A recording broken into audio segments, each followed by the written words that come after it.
el libro de Malaquías, yo les invité el domingo pasado a una serie de prédicas con el libro de Malaquías, del profeta Malaquías.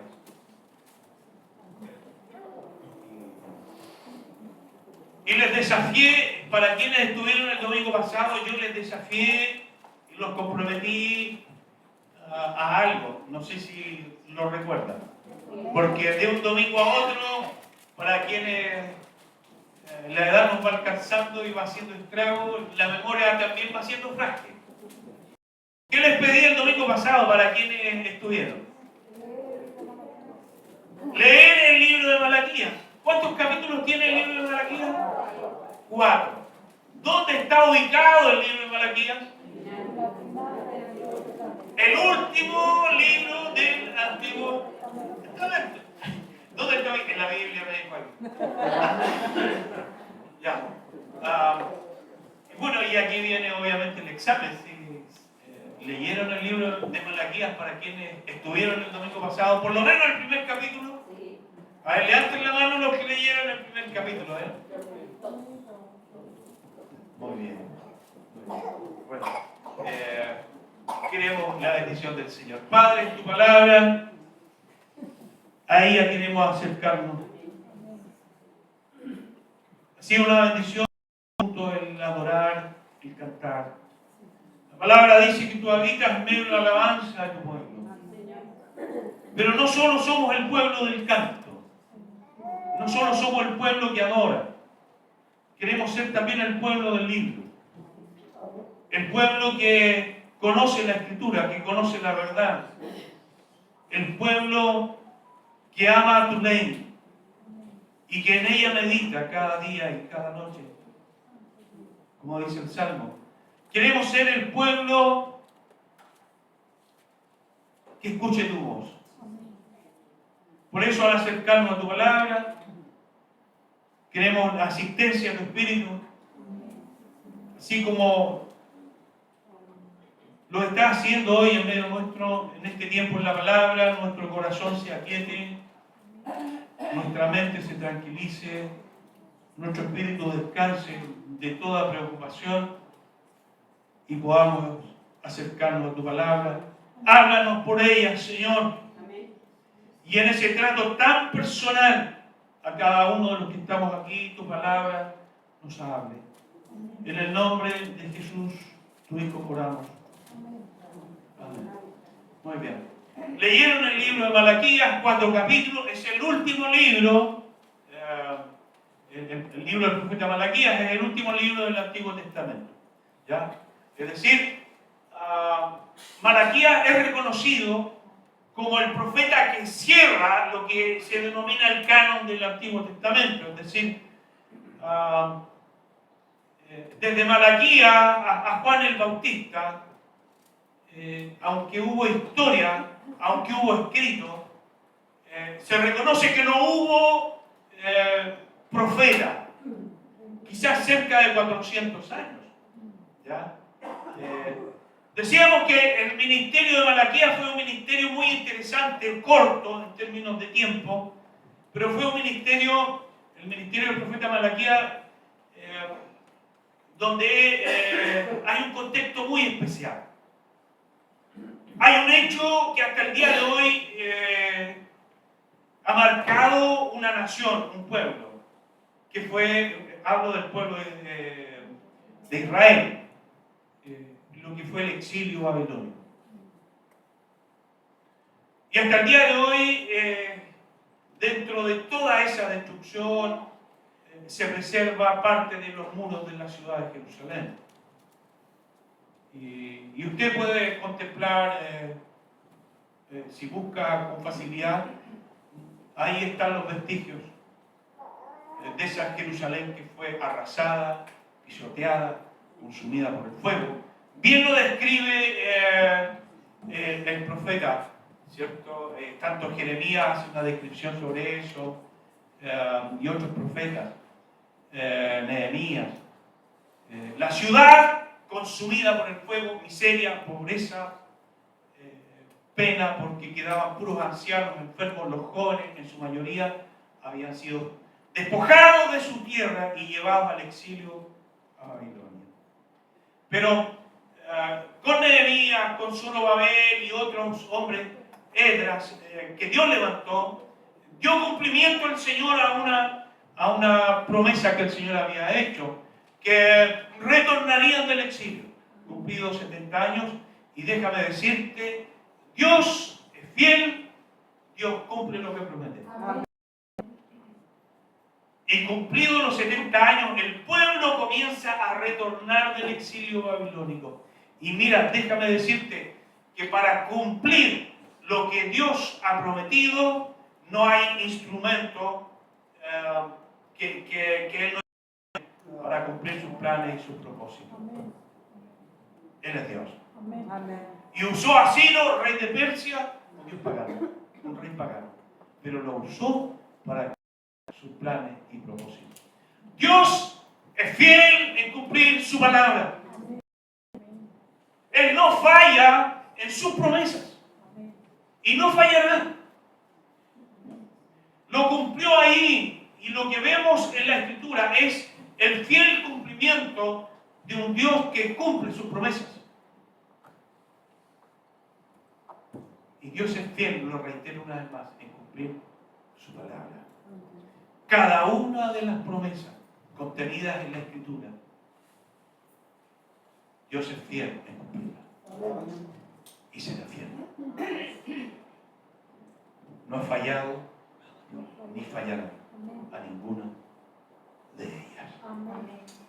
Y retornó el pueblo y se comenzó a reconstruir la ciudad y se restauró el culto y hubo alegría y hubo arrepentimiento y hubo consagración y hubo dedicación y se encontraron los rollos hablando de la palabra. Y el pueblo retoma el culto, la adoración, la alabanza.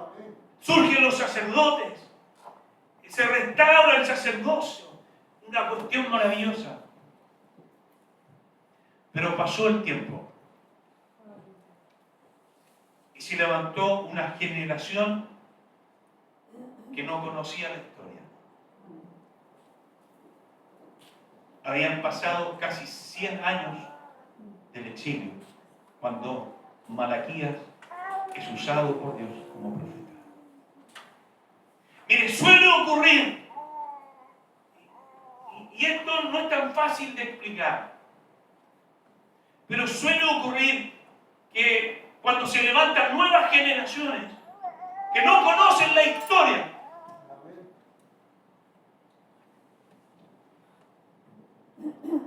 estas generaciones se alejan y se desvían.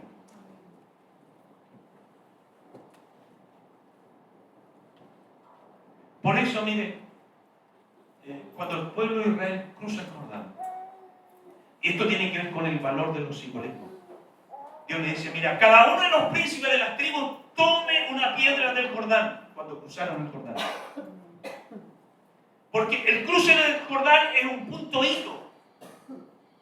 No sé si me logro explicar. Cuando hablo de un punto hito en la vida de un pueblo, en este caso de Israel, el cruce del Jordán es un hecho trascendental que marca un pasado y un nuevo presente, que marca una nueva vida. Y Dios le dice que cada uno de los príncipes tome de ese río, cuando lo cruzaron en seco, una piedra, pero consérvenla. Y hagan un montón de piedras, una especie de altar. No para adorar. Y la instrucción es clara. Vendrán nuevas generaciones. Vendrán sus hijos y sus nietos. Y cuando vean estas 12 piedras y pregunten, ¿qué son estas piedras? ¿Qué hacen aquí? Porque están estas piedras. Entonces ustedes le contarán a sus hijos, a sus nietos, a estas nuevas generaciones, ¿qué cosa? La historia. Habían pasado casi 100 años, o cerca de 100 años. Y los hijos, los nietos, los bisnietos, de la generación que retornó, que reconstruyó, que recuperó el culto y la adoración. Estos nietos, bisnietos, habían olvidado de esto. Es en ese contexto cuando irrumpe el profeta Malaquías. ¿Y qué son los profetas? De eso comentábamos el domingo pasado. Un profeta es un mensajero de Dios. Es decir, el profeta no lleva su propio mensaje. ¿Se acuerdan? El profeta es portador de un mensaje. Nada más que eso. Él porta un mensaje cuya gran responsabilidad es comunicarlo. Entonces un profeta es un mensajero de Dios.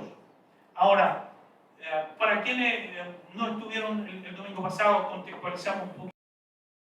Este mensaje que recibe el profeta puede emanar de tres fuentes. El profeta puede llevar un mensaje que emana de su propio corazón. Es decir, el profeta está hablando de un mensaje que no viene de arriba, es decir, de Dios, sino que surge desde su propio corazón. Otra fuente es que el profeta esté hablando movido por espíritus de error y de engaño. Y la palabra nos advierte de eso. Pablo, Pedro, en sus cartas, dice, cuidado, porque hay muchos que se levantarán. Jesús dijo, se levantarán falsos cristos, falsos profetas, falsos maestros, movidos por espíritus de error. La fuente de ese mensaje no viene de Dios ni del propio corazón humano, sino de espíritus de error, espíritus de engaño. La tercera fuente del mensaje del profeta es que el mensaje es un mensaje cuya fuente viene de Dios. Dios le habló al profeta y él es el portador de este mensaje. ¿Ya? En el contexto, los profetas eran portadores de un mensaje que denunciaba justicia. Lea usted todos los profetas. Y el mensaje tiene este contenido confrontacional. El profeta era el que confrontaba, porque era la voz de Dios para el pueblo. Confrontaba al pueblo. Y en el bien entendido, por favor, esta confrontación tenía que ver con denunciar la desviación del pueblo, los errores, los pecados, desde sus autoridades políticas, religiosas, en fin. El mensaje profético tiene sentido. Es un mensaje que denuncia, que confronta la desviación, la corrupción, la inmoralidad, etc. Pero también es un mensaje que anima a que siempre hay esperanza de restauración. Todos los profetas, si usted mira a los profetas mayores, Isaías, Jeremías y otros, Ezequiel, en fin, y todos los llamados profetas menores, se les llama así porque son de este corta. Siempre el profeta tiene un mensaje que confronta, pero siempre en esa confrontación el profeta termina diciendo, pero hay oportunidad para el arrepentimiento. Siempre. Ese es otro elemento esencial dentro del mensaje del profeta. Es ese llamado a arrepentirse, ese llamado a volver, ese llamado a corregir. ¿Se acuerdan ustedes de esta frase muy conocida? Examinaos, mirad las sendas antiguas y volveos y transitar por ellas. Todos los profetas, o un tema de contenido esencial del profeta, este llamado a volverse a Dios. Vuélvanse a Dios. Arrepiéntanse. Y en este llamado, el profeta debe entender que lo mejor que puede hacer tú o yo, lo mejor que puede hacer el pueblo, es volverse a Dios. Pero hay otro elemento contenido dentro del mensaje profético, tiene que ver con la anunciación del Mesías. Siempre. Todos los profetas tienen este elemento del contenido mesiánico. Todos. Habrá esperanza. Vendrá el Mesías. Restaurador de todas las... La gran esperanza, no solo de un pueblo llamado Israel, sino la esperanza de la humanidad, no es sino el Mesías. La esperanza para este mundo, hermanos, no es otra cosa sino Cristo, el Mesías. Amén. Y ese es uno de los grandes contenidos en los profetas. La anunciación del Mesías. Vendrá a juzgar, vendrá a reinar, restaurará, traerá la paz. Y sabe, ese Mesías, nosotros lo reconocemos como a Cristo. Amén. Aquel que vino y que vendrá. Amén. Y que vendrá. Amén. Y vendrá como Rey de Reyes y Señor de Señores. Vendrá como juez. La palabra dice que todo el juicio, que Dios no juzga a nadie, sino que todo el juicio el Padre lo ha transferido al Hijo. Cristo juzgará las naciones y los pueblos. Pero en este concepto de juicio, hermanos queridos, hay una cuestión tanto en el Antiguo como en el Nuevo Testamento. El juicio de Dios siempre comenzará por su pueblo. Siempre.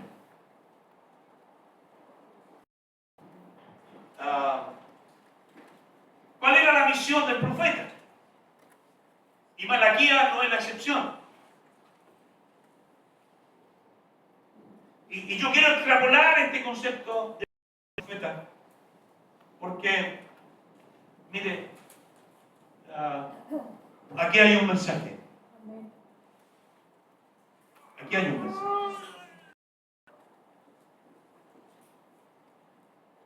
Y que la fuente de este mensaje es de arriba. Proviene de Dios.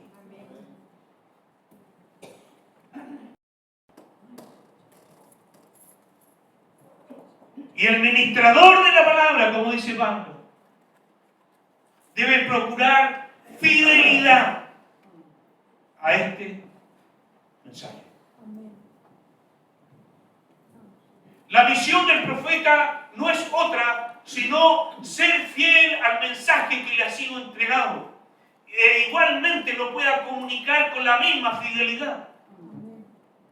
Ser fiel al mensaje. Eso es lo que Pablo le decía a Timoteo.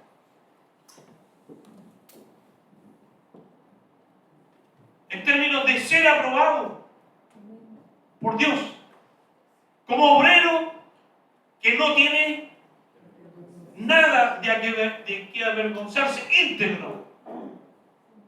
Íntegro. Pero que traza bien la palabra de verdad. El peso como ministradores de la palabra es mantenernos fieles a este mensaje. Fiel a la palabra. Esa es la gran misión del profeta, transmitir con fidelidad el mensaje recibido. Miren, para quienes leyeron Malaquías o quienes le pueden echar una mirada muy rápida, en términos del contenido del mensaje confrontacional de Malaquías, aquí tenemos un elemento. Usted comienza a leer el capítulo 1, se va a dar cuenta que Malaquías confronta al pueblo con este gran tema.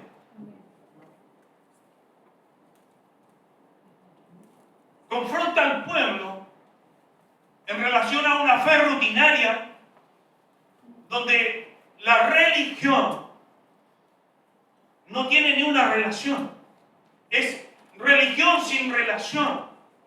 Es fe rutinaria en el tiempo, donde todos los ritos de la religión se mantienen, pero el corazón del adorador está lejos de Dios.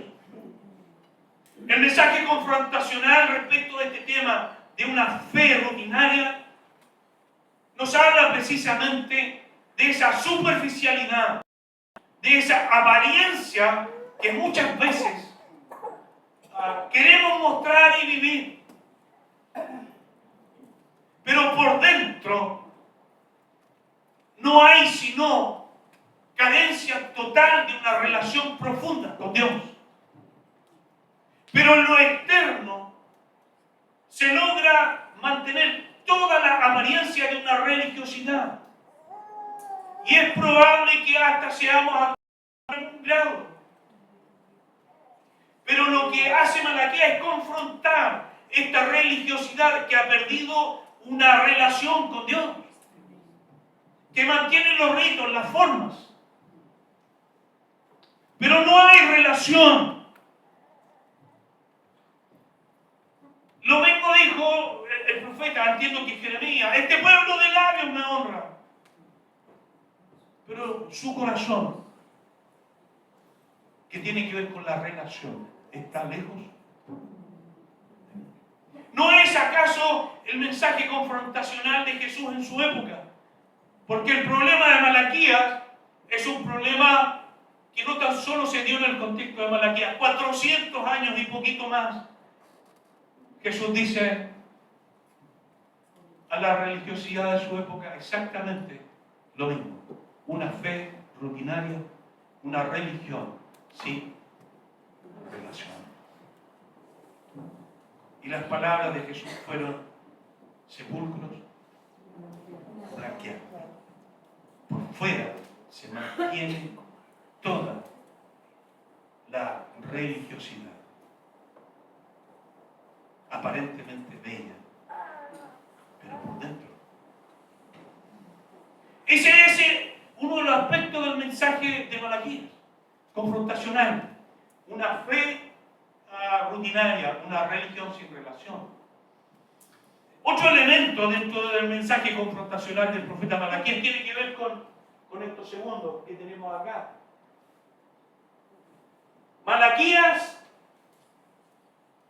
mire, parte del capítulo 1, capítulo 2, Malaquías, hay una fuerte confrontación en su mensaje al liderazgo espiritual de su época. Habla de los sacerdotes corruptos, de una religiosidad y de quienes estaban al frente de conducir esta religiosidad, de propiciar la corrupción. Tremendo. A tal nivel que los sacrificios y las ofrendas que se ofrecían, dice Malaquías,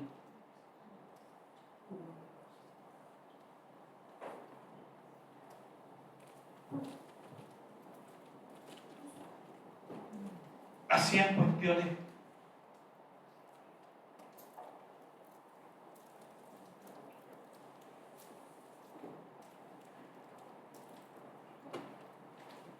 el mejor animalito para el sacrificio no importaba. Era ofrecer a Dios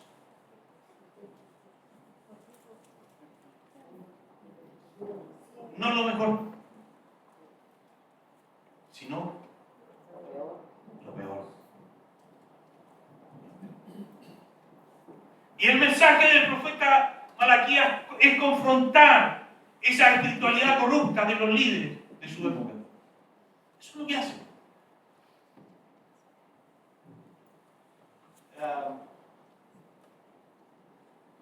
El profeta confronta la inconsciencia de un pueblo que no ve la bondad de Dios.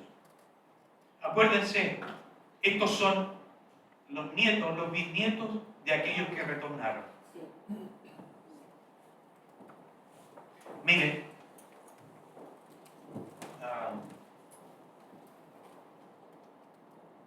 hay cuestiones que las quiero explicar. Porque lo veo y seguramente usted lo ve en la vida cotidiana. Un niño que tiene 4 o 5 años, un padre que se levanta a las 6 de la mañana, que trabaja arduamente, que tiene no solo un trabajo, sino que busca otro para poder generar sustento a su familia. Un niño que tiene 5 o 6 años no sabe del sacrificio de su padre. No lo sabe. Es inconsciente.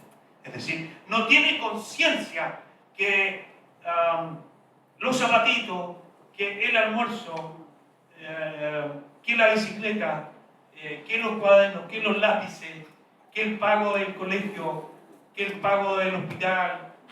Un niño no tiene conciencia del costo de aquello. No tiene conciencia. O muy poco. Eso era Israel. Y Malaquías confronta esa inconsciencia de un pueblo que no ve la bondad de Dios.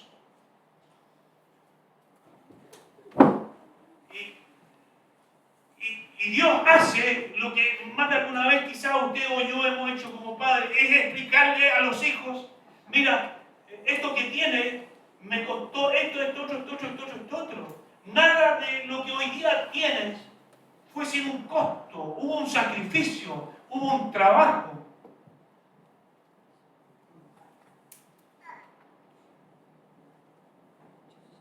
La inconsciencia. No ver la bondad de Dios claramente demostrada, de muchas formas.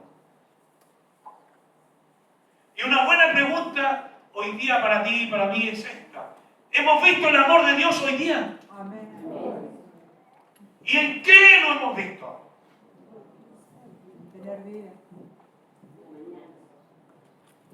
Porque Dios le dice al pueblo, yo a ustedes los he amado.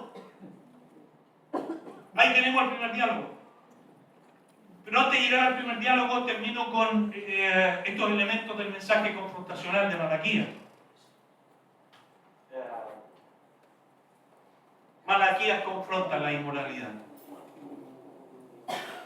de un pueblo que se desvía, de un pueblo que se aleja, que abusa. Si usted lee Malaquías se va a dar cuenta de esto. Y Malaquías confronta la inmoralidad, el abuso, la explotación, la injusticia. Malaquías confronta, y el término, mire, abuso del hombre hacia la mujer.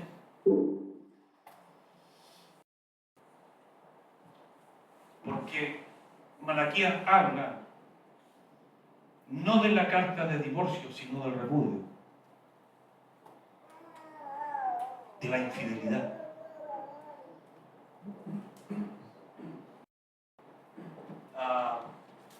Y nos encontramos con el primer diálogo. Malaquías capítulo 1, verso 2 al 5. Acuérdense que el libro de Malaquías es un libro que se estructura en todo su contenido. Son 4 capítulos. Pero todos estos 4 capítulos están estructurados en 6 formas de diálogo. Es decir, Dios dialoga. Bueno, ¿ya? Y hay 6 formas de diálogos ahí que dan forma al libro de Malaquías. Y esto es súper interesante. Y permítame abordar un poquito ahora porque esto es un poco más lo medular de hoy día. ¿Ya? Mire, 6 diálogos. Dios dialoga con su pueblo. Y el primer diálogo lo tenemos concentrado aquí. ¿Cómo dice? El primer diálogo parte con una afirmación declaratoria de parte de Dios hacia su pueblo. ¿Qué le dice? Capítulo 1, verso 2. Yo a ustedes los he amado. Esa es una declaración de amor afirmativa. Dios está afirmando su amor por su pueblo. Yo a ustedes los he amado. ¿Ya? Ahora viene la respuesta del pueblo frente a esa declaración que afirma Dios. ¿Cómo respondió el pueblo? Y el pueblo dijo, ¿en qué nos amaste? Y después lo que tenemos de los versos 3 al 5 es la respuesta de Dios a esta primera respuesta del pueblo. Es un diálogo. ¿Se dan cuenta? Dios dialoga con su pueblo. Hay un diálogo aquí. ¿Ya? Y esto es súper interesante. Porque, aunque abordamos algunas cuestiones el domingo pasado, mire, durante la semana, trabajando también el texto, el pasaje, Dios va dando palabras. Dios va hablando. Y de eso quiero compartir hoy día, ya más en lo medular, algunas cuestiones. Miren, por eso quiero invitarle a centrarnos solamente en esto. Quiero invitarle a centrarnos en la declaración de amor de Dios por su pueblo, porque eso es lo que es.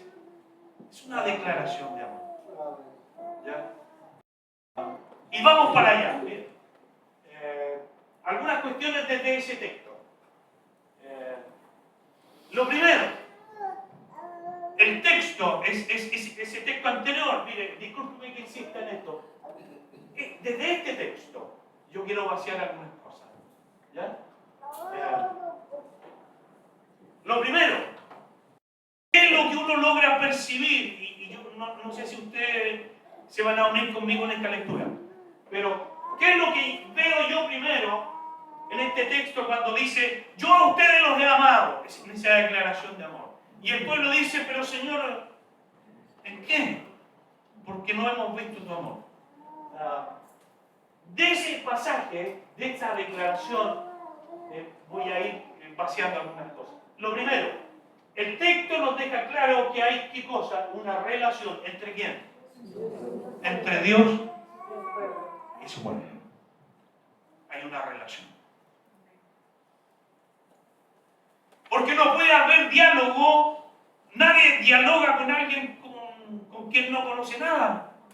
Si hay un diálogo, se da por sentado que hay una relación. Y aquí lo que el texto nos sugiere claramente, que hay una relación entre Dios y su pueblo, hay una relación, hay un vínculo ahí, hay algo que vincula este diálogo. En este caso, en dos partes, Dios y el pueblo. Puede haber un diálogo con más entes, pero aquí lo que tenemos es un diálogo de dos partes. Dios dialoga con su pueblo. Es un diálogo de dos partes. Pero este diálogo está dado bajo esta presuposición. Aquí hay un vínculo entre Dios y su pueblo. Hay algo que los vincula, hay algo que une aquí. Es una relación. Es una relación. Miren,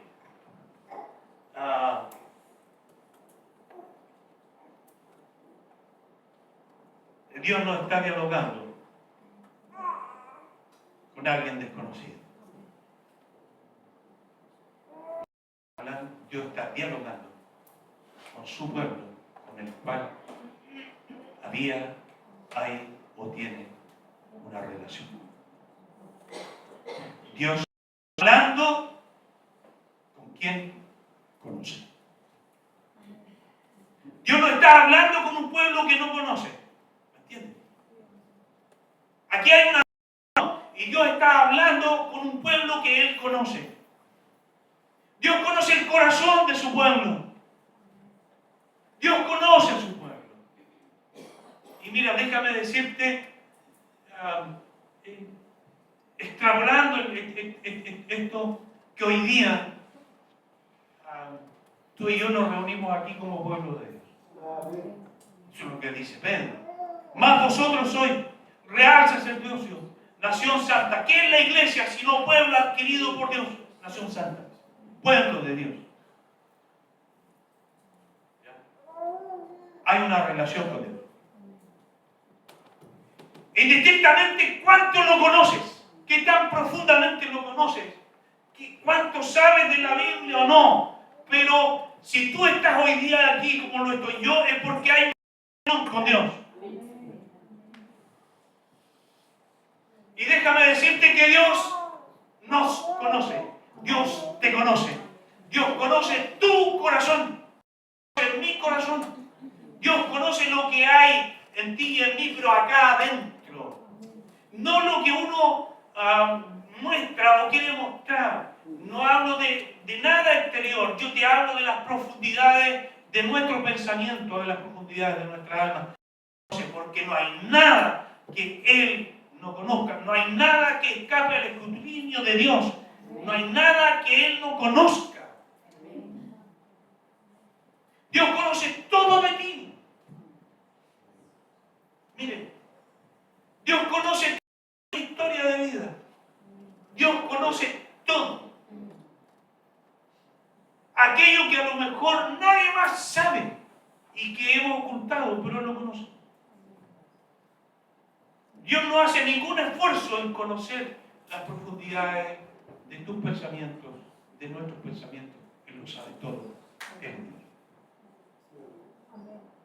Y aquí hay una relación entre Dios y su pueblo, un Dios que conoce el corazón. Ahora, esta relación entre Dios y su pueblo tiene como base, como fundamento, el amor. Yo a ustedes los he amado. Se da cuenta que hay una base de esta relación, que es el amor de Dios por su pueblo. Y esto es maravilloso, hermanos queridos. Yo les hablaba el domingo pasado que si hay una verdad que va a sostener tu vida, aún en las crisis más grandes que estés viviendo, es esta: que Dios te ama.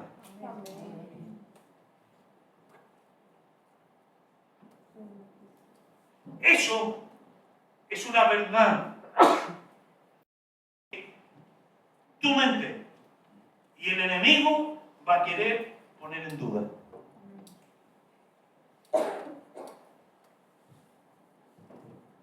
Pero Dios te ama, Dios nos ama, Dios te ama. Arráigate en esta verdad. Arraiga tu corazón en esta verdad. Que aunque se levanten las tormentas más grandes y soplen los vientos más fuertes, Él te seguirá amando. No importa que tan lejos estés de Dios. No importa los errores, las faltas, los pecados que hayamos cometido. Él te seguirá amando. ¿Y qué mejor representación de aquella verdad que les estoy comunicando sino Lucas 15, la parábola del hijo perdido? El padre que esperaba cariñosa, anhelantemente el retorno de su hijo. El padre sabía o era ignorante de todas las barbaries que había cometido su hijo. El padre sabía. Si hay una frase que tiene que ver con un dicho, pero es la pura verdad, más de alguna vez los hijos: oye, cuando ustedes van y yo ya vengo, el papá sabía todas las barbaries del hijo, pero su amor seguía vigente. No había. Entonces, la base de esto es el amor. Dios ama a su.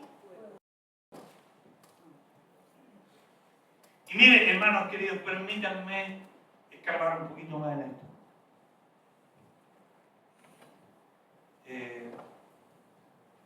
Y cuando digo que la base de esta relación y la base de toda la relación va a ser siempre el amor.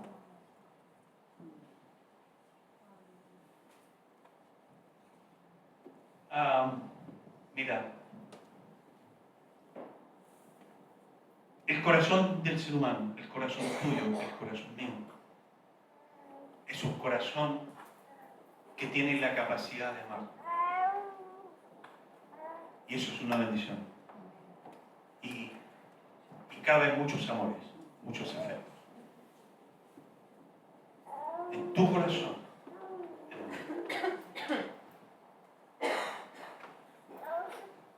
Al punto, como dice la palabra, que el ser humano puede llegar a amar cosas que no le dan ni una respuesta afectiva, pero las puede amar igual.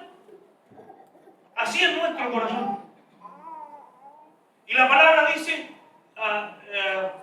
en relación a cosas, objetos, el ser humano puede llegar a amar el dinero. Y hay una advertencia. Pero deben saber que la raíz de todos los males es ese amor al dinero. El ser humano puede amar cosas, objetos, que no, insisto, no le dan ni una respuesta efectiva. Uno puede amar el auto del último año. ¿Está bien? No hay ninguna respuesta efectiva del objeto de ese amor. Nada. El auto o la casa, no sé. Pero el ser humano, lo que te quiero decir con estos ejemplos es que tu corazón, como el mío, tiene la capacidad de amar objetos, incluso. Y la palabra nos va dando otros ejemplos. Que aún el corazón tuyo o mío puede llegar a amar sistemas, formas de vida.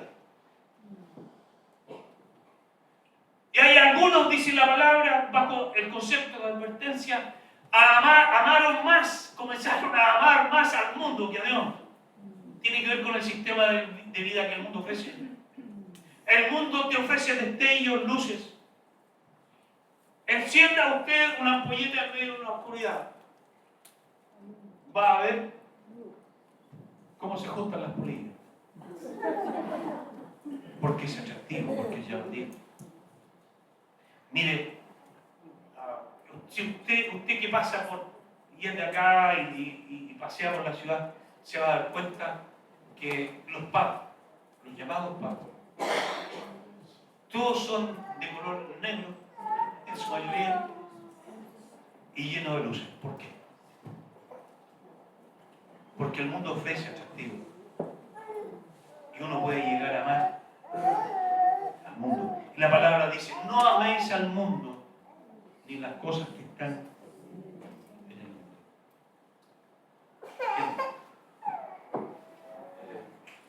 Podemos amar y recibir del objeto de nuestro amor algún tipo de respuesta afectiva. ¿Amamos a los hijos? Sí. ¿Quiénes tenemos hijos? Los amamos. ¿Amamos a la esposa? ¿A los maridos que están acá y que tienen esposa?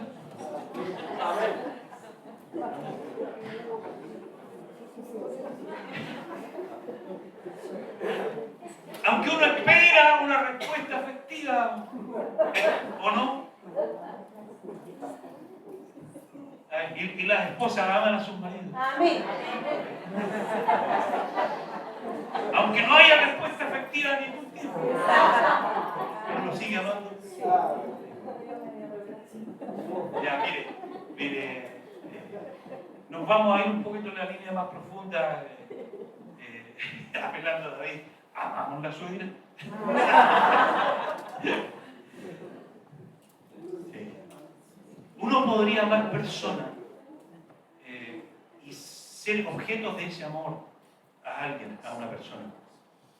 Solo una relación con una persona te permitirá la retribución afectiva.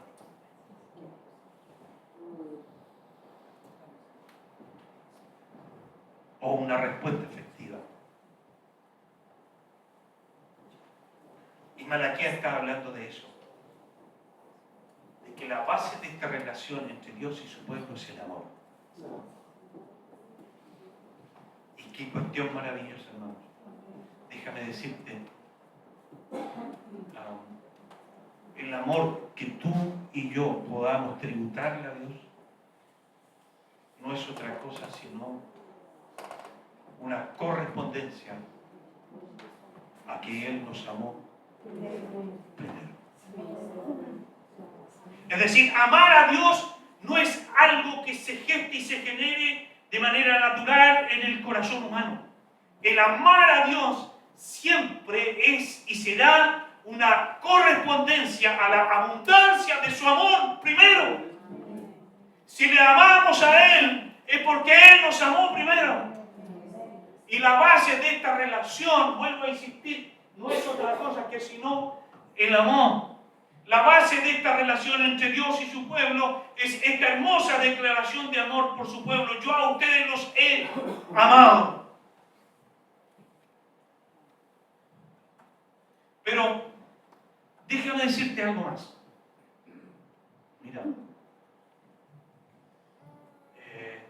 el amor básico, el amor primario,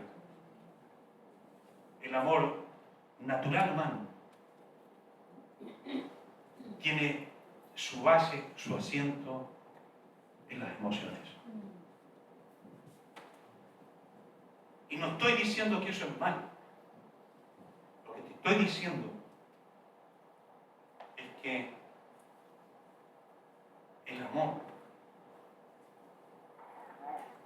tiene un sentido evolutivo. ¿Qué quiero decirles? Que el amor básico, el amor primario, tiene su base y su sustento en las emociones, en la emocionalidad. Y eso hace muchas veces de nosotros y en las distintas relaciones que el amor sea tan fluctuante. Y en cómo nos relacionamos, porque el asiento y la base de este amor está sustentado en las emociones. Pero eso es básico, es primario, es casi primitivo, diría yo. Pero el amor bíblico es un amor que tiene un sentido evolutivo. Mire, lo que quiero decir con esto es que el amor crece, el amor madura, el amor debe evolucionar hacia su madurez. El concepto que usa Pablo, el concepto paulino respecto al amor es que dice que el amor debe ser perfeccionado, el creyente debe ser perfeccionado en el amor. ¿Me entiendes?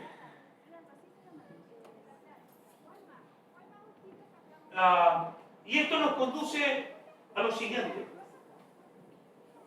Este amor desde la perspectiva de Dios ya no está basado en esa emocionalidad, en las emociones y en los sentimientos. Si siento, amo. Si no siento, no amo. Si me dolió, dejo de amar. Es parte de lo que muchas veces vivimos y hacemos. Y nos conducimos y nos comportamos en las relaciones humanas. Pero el amor de Dios es un amor que no tiene su base en la emocionalidad. Mire, si Dios fuera como nosotros, de emocionales, y sustentara su amor en las emociones,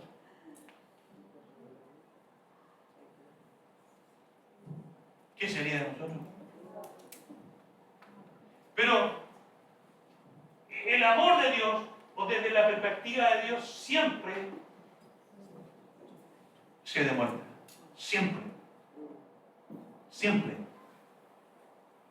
Es el amor perfecto. Es el amor ágape completo. Dios. Juan dice que Dios es en esencia amor. Él ama. Y Dios le dice a su pueblo: yo a ustedes los he amado. Entonces el pueblo responde a esta afirmación de Dios: ¿y en qué? ¿En qué nos has amado? Y Dios responde a esa pregunta con este elemento del amor desde la perspectiva de Dios. Yo a ustedes les he demostrado mi amor. Fíjense que Dios dice: yo a ustedes los he amado. Para quienes a lo mejor pueden profundizar un poquito más, esta expresión, he amado, evoca un punto pasado. Pero este punto pasado, o este hecho pasado, tiene implicancias presentes.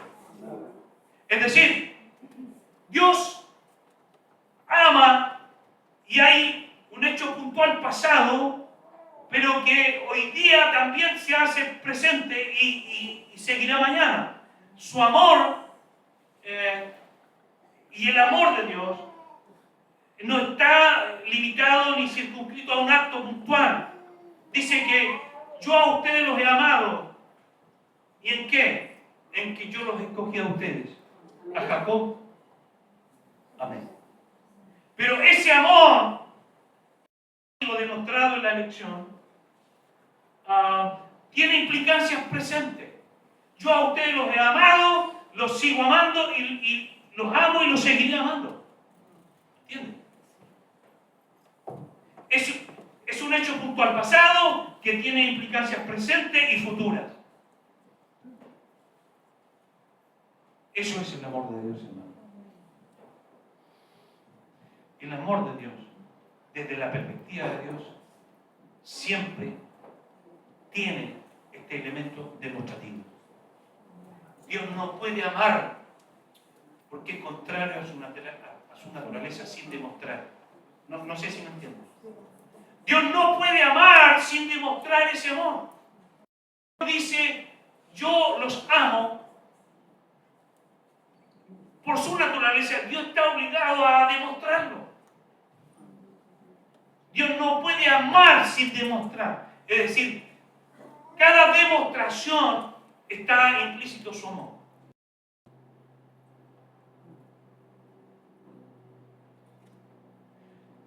Por eso, en esa misma idea, mire, el clásico pasaje de Juan 3:16, ¿qué dice?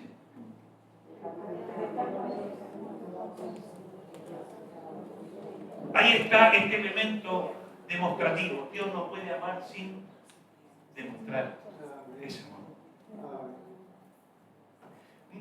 Es decir, el amor desde la perspectiva de Dios no es simplemente una declaración. Mire, y usted lo puede ver masivamente hoy día en las redes sociales, cómo hay parejas que se declaran el amor a la semana ya.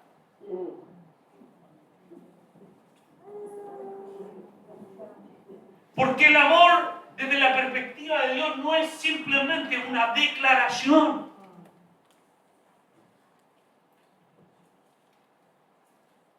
El amor desde la perspectiva de Dios siempre tendrá este elemento demostrativo. Siempre. Si se ama verdaderamente. Y ahí decíamos, el amor verdadero se mide y se pesa.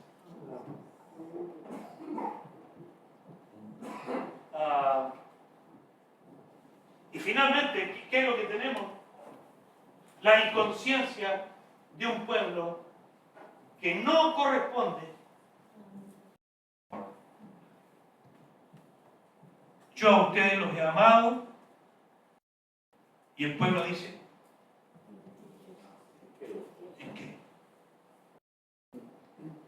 Porque no hemos visto tu amor. Pasa en nuestra relación.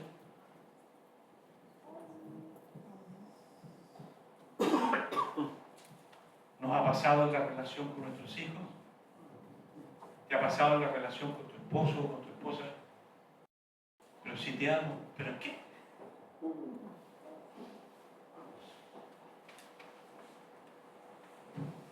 La inconsciencia de un pueblo que no corresponde a la abundancia de ese amor de Dios. Miren, Dios ama porque Él es amor y en su esencia Él demuestra su amor. Se ve obligado siempre a demostrarlo porque Dios no puede ir en contra de su esencia. Por lo tanto,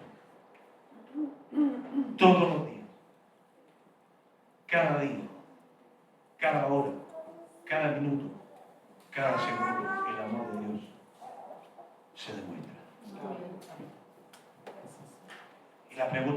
¿Qué tan conscientes estamos de esas demostraciones de amor de Dios?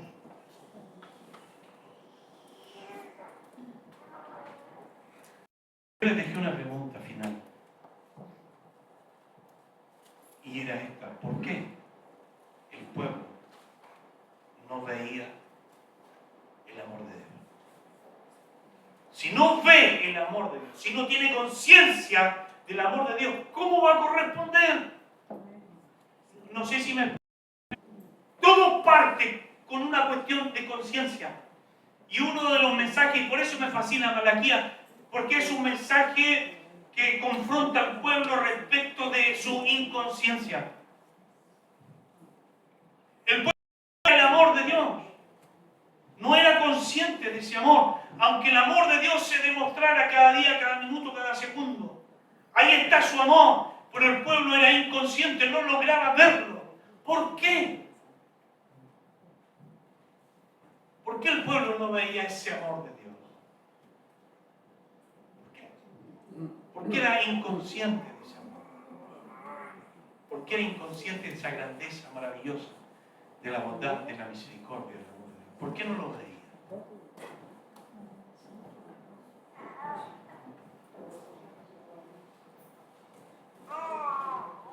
Son muchas las razones de esa inconsciencia. Son muchas. Pero uno de los mensajes de Malaquías es este: confrontar al pueblo con su inconsciencia. Y miren, le explicaba a alguien hace un par de días atrás, como para cerrar,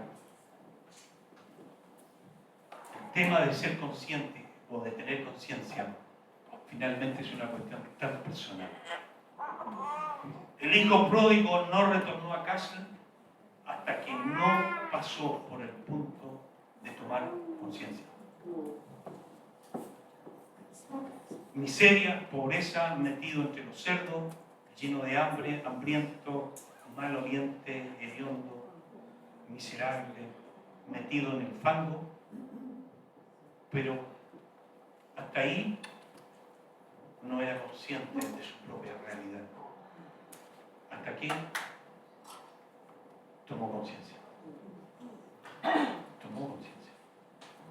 Y él dice: ¿cuántos jornaleros en la casa de mi padre están mejor que yo? Ahí viene todo este proceso de tomar conciencia. Este proceso de reconocer los errores. Yo hice esto mal. Hoy tomo conciencia de que si estoy en este estado de miseria es por esto. La conciencia. Y el pueblo era inconsciente y no lograba ver el amor de Dios. Y déjame decirte, porque lo dice la palabra, que el pueblo de Dios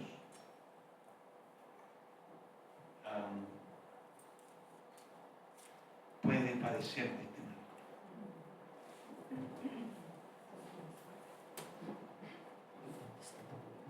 Y Pablo habla de que la conciencia puede cauterizarse y el perder toda sensibilidad. Y el pueblo no era sensible a infinitas demostraciones del amor de Dios cada día. Y esa falta de conciencia puede ser causada por muchas cosas.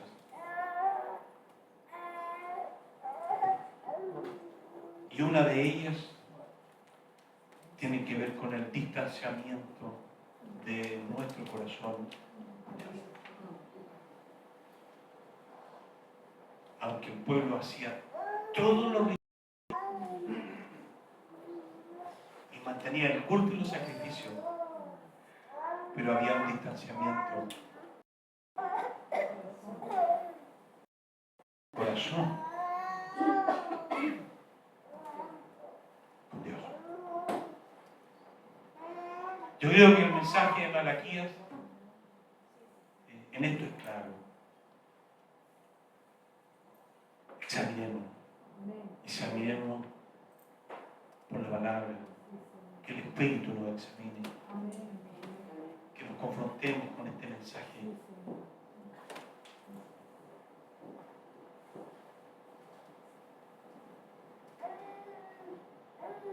Que si no logramos ver el amor de Dios cada día, hay algo que está funcionando mal y que tiene que ser encauzado.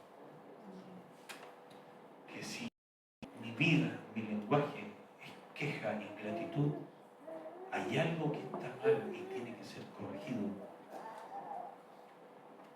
Que si mi corazón no está capturado por el gozo y la paz y el amor y los frutos del Espíritu, hay algo de lo cual tengo que arrepentirme, sin duda.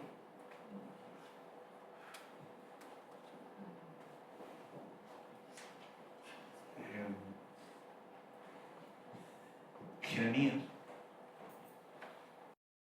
es un ejemplo de que aún en las tragedias o dolores más grandes el amor de Dios no se retrae. Y él dijo: por la misericordia de Jehová, por las manifestaciones de su amor, no hemos sido consumidos, porque nunca decayeron sus misericordias. Terminemos, les invito a ver. Y a continuar el próximo domingo, en la segunda parte de este diálogo que tiene que ver con la defensa de Dios de su amor.